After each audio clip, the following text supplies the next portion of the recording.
Tamin'ny alalan'ny fanampam-pivavahana kosa no nentina nanokafana tamin'ny fomba ofisialy ilay akany Fiavozana eo anivon'ny Fjkm Soavimasoandro Fiavozana akany izay nandaniana tapitrisany maro ka azo heverina fa azo tombony amin'izy ity avokoa ireo mpino ao amin'izany fiangonana izany.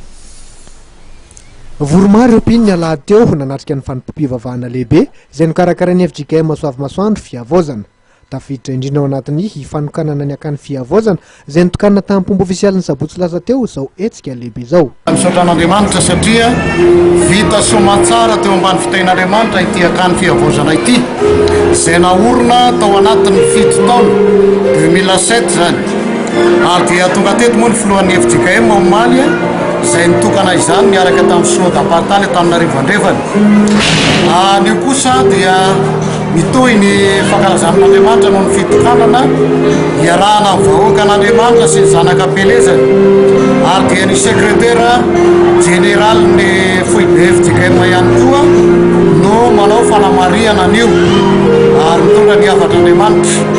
Ny zavatra mahafaly dia ny hoe rehefa mampiasa ny finono ny vahoaka an'Andriamanitra dia mahavita zavatra.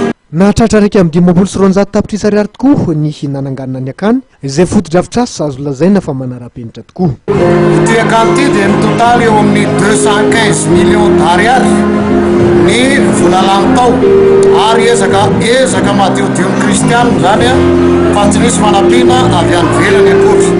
Ary izay misoran'Andriamanitra na ny fahitantsika n'izao vahoaka an'Andriamanitra rehetra izao dia mahatsiaro hoe miasa izy dia mba te hifaly amin'ny zavatra nataony.